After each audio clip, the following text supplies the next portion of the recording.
اللہ رب العزت نے ارشاد فرمایا میری راہ میں بہترین اور عزیز ترین چیز جب تک نہیں دو گے تم ہرگز نیکی نہیں پا سکتے، تم ہرگز نیکی نہیں پا سکتے۔ حضرت سیدنا ابراہیم علیہ السلام کو سب سے زیادہ عزیز جو تھے وہ حضرت اسماعیل تھے۔ حضرت اسماعیل علیہ السلام کی اللہ رب العزت نے قربانی مانگی، آپ نے دی، اللہ رب العزت نے بڑا انعام دیا آپ کو، رہتی دنیا تک یہ آپ کی سنت قیامت تک چلتی رہے گی اور دن بدن بڑھتی جائے گی۔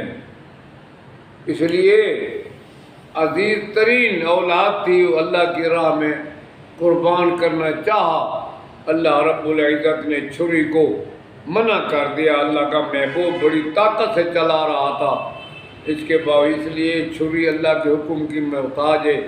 چھری کا کام ہے کاٹنا، لیکن جب اللہ کا حکم نہ ہو تو وہ نہیں کاٹتی۔ پانی کا کام ہے ڈبونا، لیکن جب اللہ کا حکم نہ ہو تو پانی بھی نہیں ڈبوتا۔ آگ کا کام ہے جلانا، اللہ کا حکم نہ ہو تو آگ بھی نہیں جلاتے۔ بلکہ فرمایا قلنا یا نار کونی بردا وسلاما علی ابراہیم، قلنا یا نار کونی بردا وسلاما علی ابراہیم۔ اللہ کی راہ میں بہترین چیزیں دو، اچھی چیزیں دو۔ حج بیت اللہ بڑا اہم رکن اسلام ہے، اس میں بھی 3 چیزوں کی ضرورت ہے، ایک پیسے کی قربانی ہے، جانی مشقت ہے، اور وقت کی قربانی ہے۔ انسان کو بھی یہ 3 چیزیں بہت پسند ہیں، پیسہ، جانی مشقت اور وقت۔ ہم نہیں کہتے کہ تبلیغی جماعت کوئی حج ہے یا ان کا کام حج ہے بیت اللہ سے اس کا کچھ، لیکن تبلیغی جماعت بھی یہ راستہ بتلاتی ہے کہ یہاں بھی پیسہ، وقت اور جانی مشقت کرنی پڑتی ہے۔ یہ گویا حج کی تربیت ہے، یہ پریکٹس ہے حج کی، تبلیغی جماعت میں کام کرنا۔ ہمارے اور آپ کے یہاں رویہ یہ ہے کہ جو چیز نکمی ہو ہم اللہ کی راہ میں وہی دیتے ہیں۔ خوبصورت بچہ پیدا ہو، صحت مند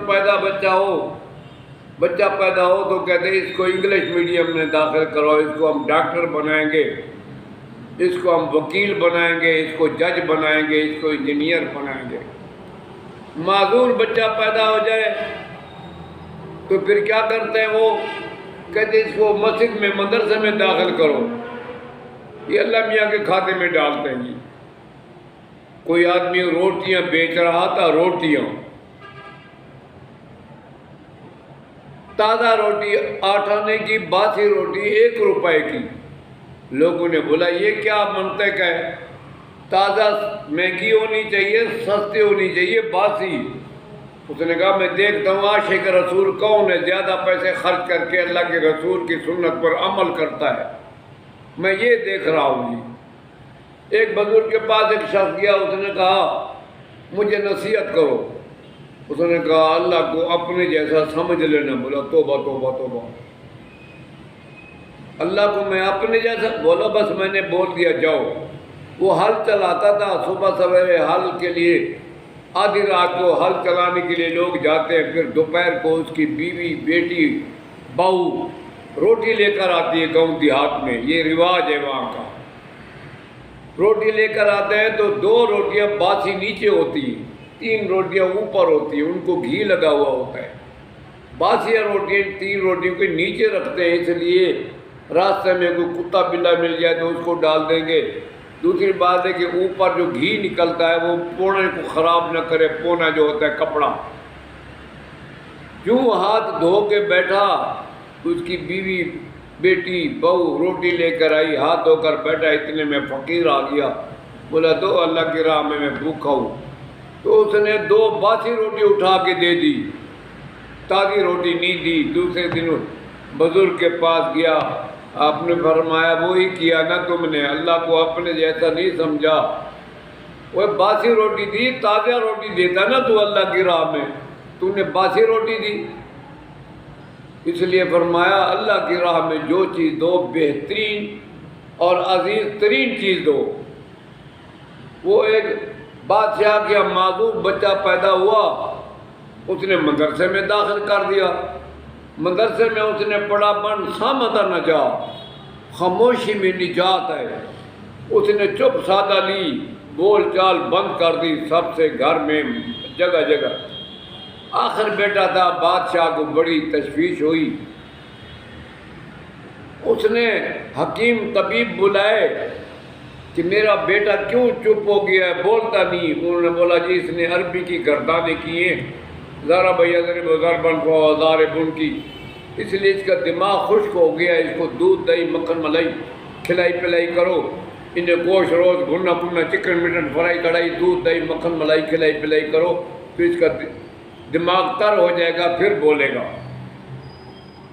اب وہ بچہ جن کو گھر میں باسی روٹی ملتی تھی، صحیح نہیں ملتی تھی، اب اس کو یہ کھانے ملنے لگے، تو دل ہی دل میں کہتا کہ اللہ کے محبوب نے سچ فرمایا کہ من صامت نجات، خاموشی میں نجات ہے۔ میں بولتا تھا تو مجھے سوکھی روکھی روٹی ملتی تھی، کہتے اللہ کے نام کی ٹکی ادھی سڑی ادھی سکی وہ ملتی تھی، میں خاموش ہوا تو اب دودھ دہی مکھن ملائی مل رہا ہے۔